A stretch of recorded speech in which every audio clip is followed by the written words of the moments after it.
Ladies and gentlemen, this is Watson Michael from Ceylon Institute of English and Leadership. And once again, we're honored to have Jeff Kavanaugh back with us, who is the global head of Infosys Knowledge Institute. Also, Jeff has authored some best-selling books, and his content has been featured by the Harvard Business Review. Jeff, welcome back. How are you doing? Glad to be here. Thanks for having me on. Absolutely. So, what compelled you to write the book, Consulting Essentials? I had to write the book to help the 99% of the population who, like me, deeply wanted to become a consultant. It did not have the benefits of an elite business school background or a top consulting training.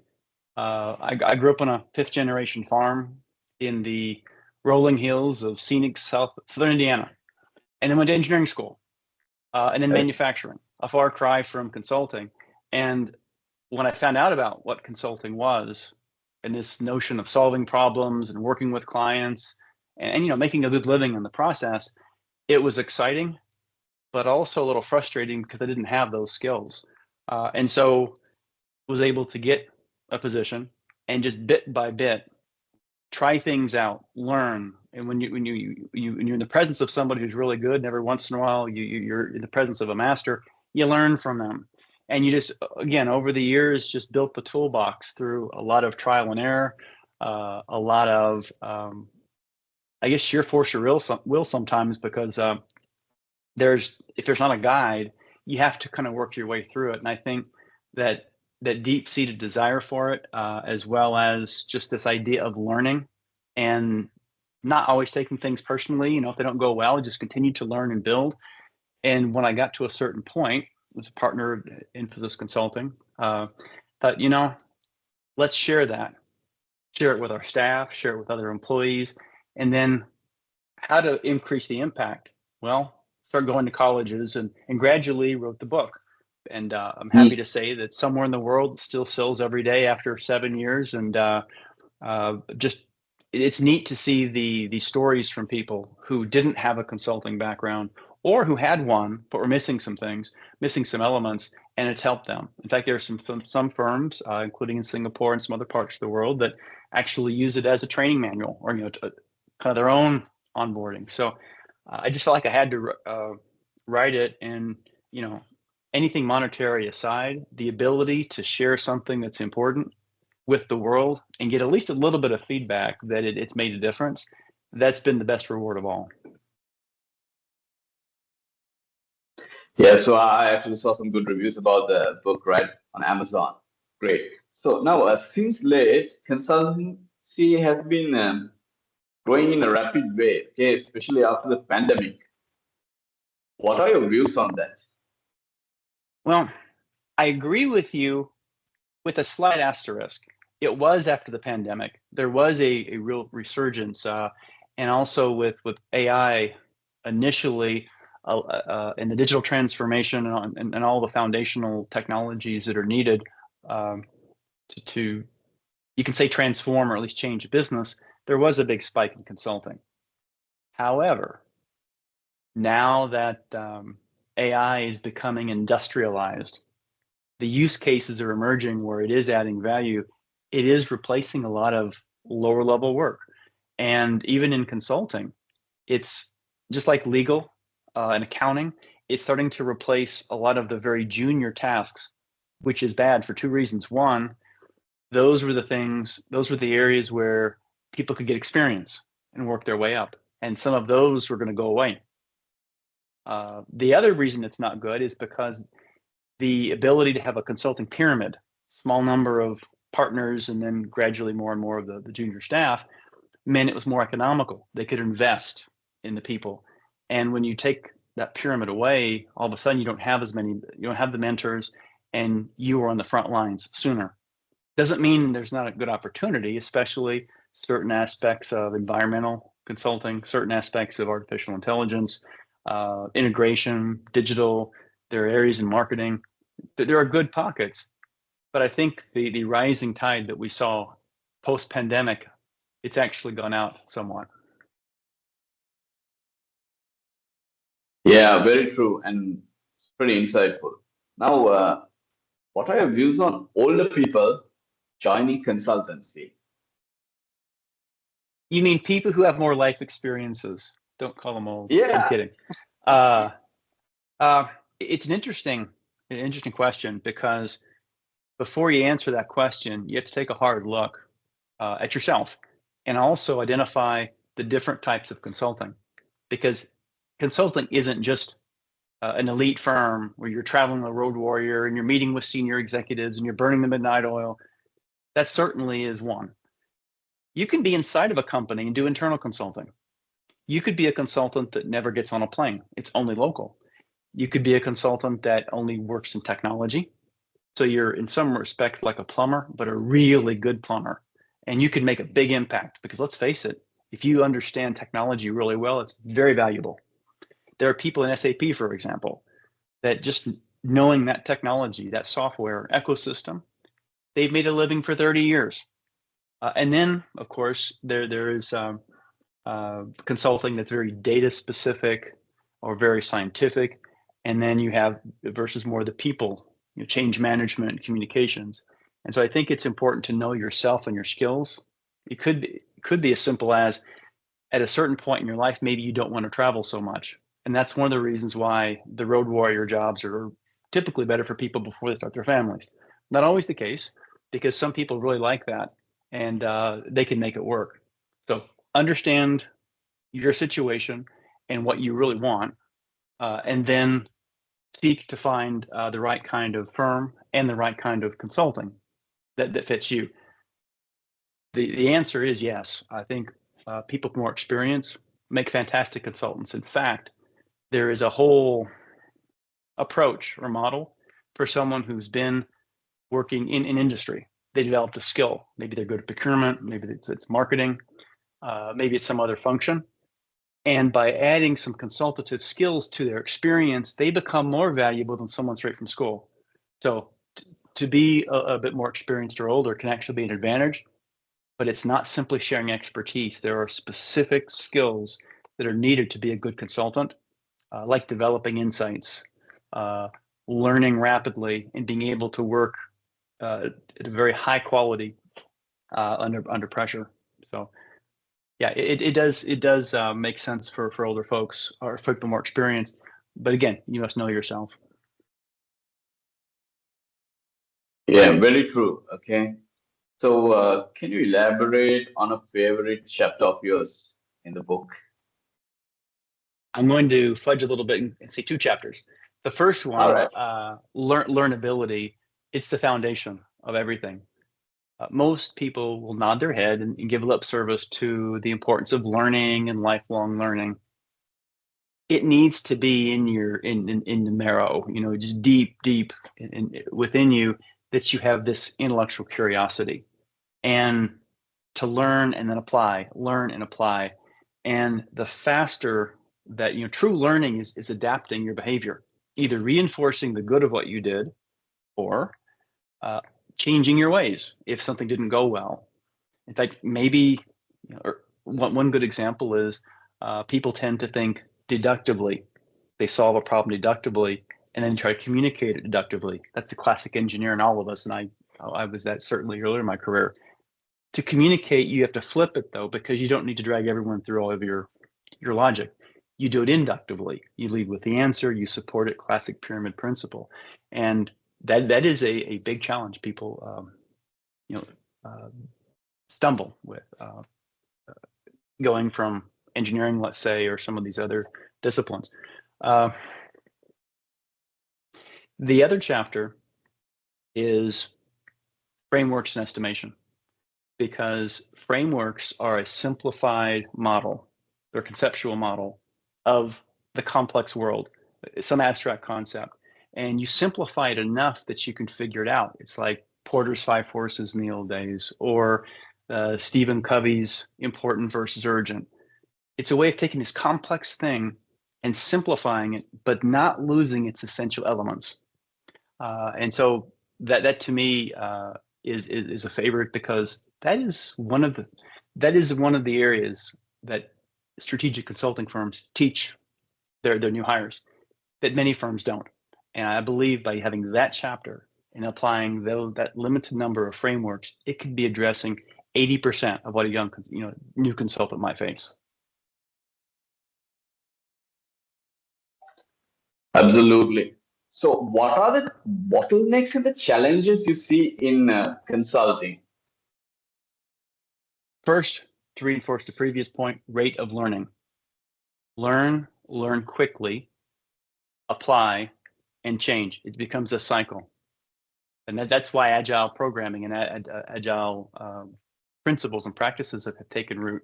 It's because move quickly, work in smaller increments, and take feedback.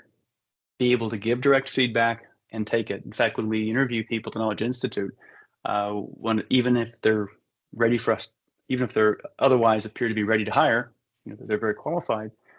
I interview everyone and ask them, can you take direct feedback? We mean this very positively. We want you to learn. We want to give it to you. And the people that have joined have all said yes, and they thrive in the environment. The other is the ability to apply learning and change behavior. So it's one thing to learn something. The other is demonstrate that you'll apply. You'll try something new and you reinforce it. And lastly, that the ability to learn vicariously. So you'll have your own experiences and you're working in a team. Can you learn from someone else? Let's say you're at one client and you have in your company, your firm has other clients. Can you call a colleague and really learn from their project? Because otherwise you're limited. It's kind of like a T thing. You go very deep maybe at your client or your project, and then maybe not quite so deep at a lot of others. And you can relate your depth to the other experiences that you may have had that weren't quite so deep.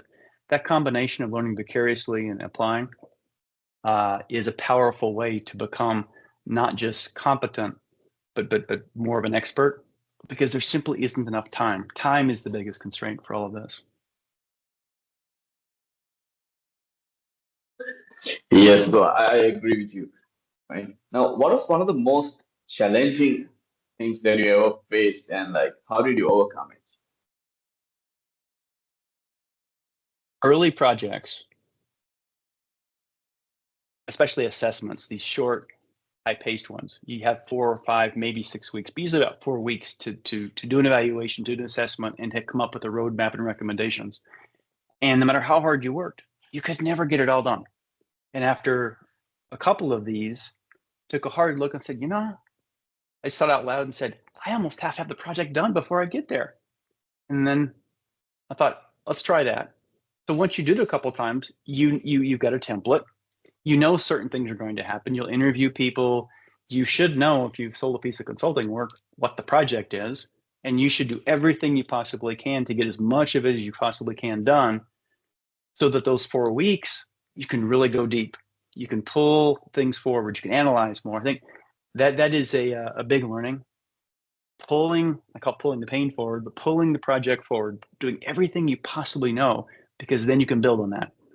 And I think the other, more broadly, the challenging thing I faced is that the pace of learning and the high expectations for professionalism and gravitas, because clients aren't hiring you for the easy things. They're only hiring you for something that's hard. They couldn't do themselves. It's politically sensitive, and maybe they tried and failed. So in baseball, I know you're probably cricket terms here, but in baseball terms, there's the old adage of 3 strikes and you're out. In consulting, I used to say that there's 1 strike and a foul ball, because you don't get many chances. Because the more important the project, the higher the stakes for your client. This will be a career changer for the client you have. And whether you as a junior consultant work with them or it's your partner who's working. So I think at a young age, or as a new consultant, truly understanding that you're like a surgeon. Do surgeons get to make big mistakes on their patients? No. Lawyers, accountants. I think when we treat this as a true professional service, it isn't that you get fearful. You lose the humanity of it. You just get more respectful, and you're not loose or you're not reckless with your clients' money and time. More importantly, their business.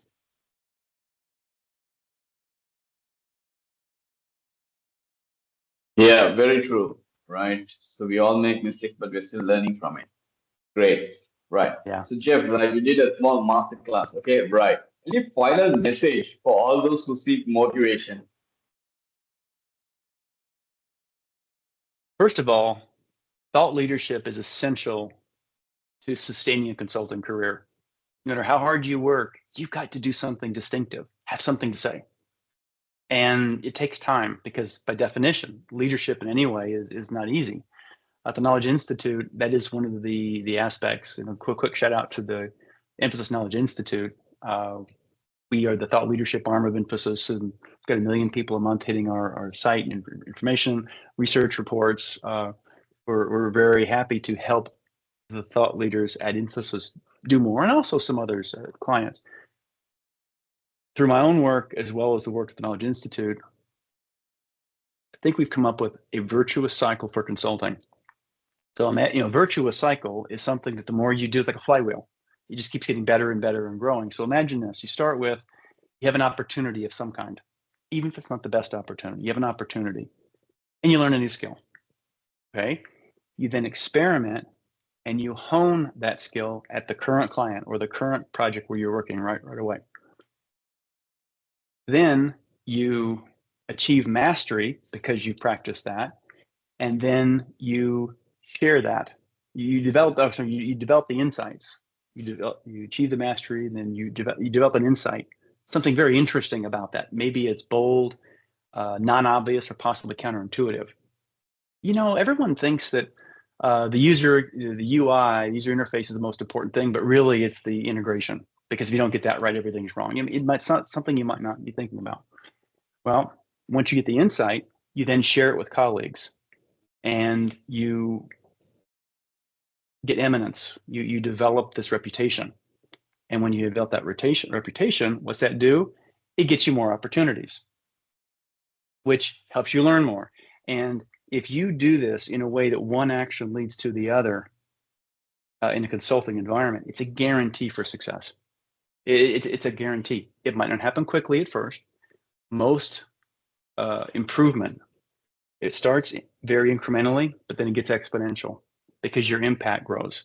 And that's where the thought leadership aspect comes in, because maybe you get well known across your company.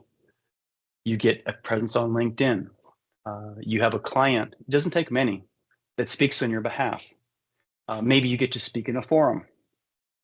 And so that virtuous cycle is the guarantee for success. It's going to vary by person, but at the same time, those 5 steps are a guarantee if you take them seriously.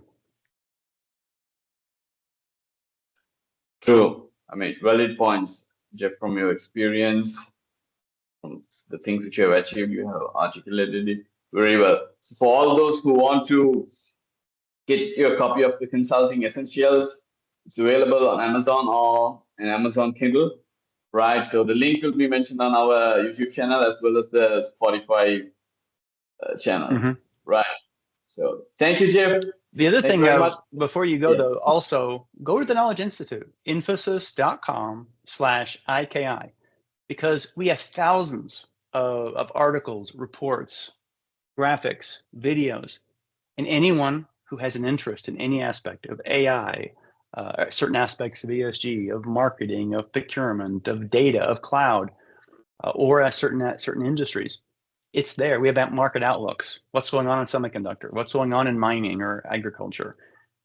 By consuming that information, it will instantly raise your fact base, raise your own knowledge, and follow us. LinkedIn. We have an Infosys Knowledge Institute as well as Infosys.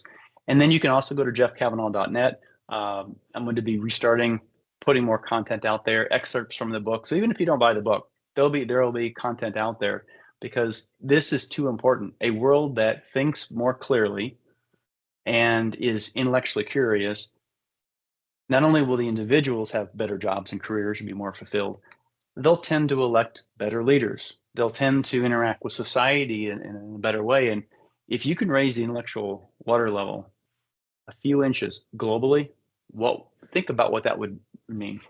So that's one of the reasons why I came on your podcast, because it's a market part of the world. I'm in North America, but would love to reach more people. because these are important concepts, and the world needs thinkers who learn and act in an attitude of grateful service. And I think that's where all about consulting is you're serving in a way. I mean, it's ultimately a service industry. You're serving someone else. If you do it right and they value it, you can make a little money in the process. Absolutely. Couldn't agree more. Right. So there you go. So you have a lot of information, like Jeff said, okay, regarding thought leadership and the semiconductor industry, which is booming, and AI developing. So many things are going on. So the Infosys Knowledge Institute website is the must visit. So Jeff. All right. Until next Thank you, time, everyone. keep learning and keep sharing. Absolutely.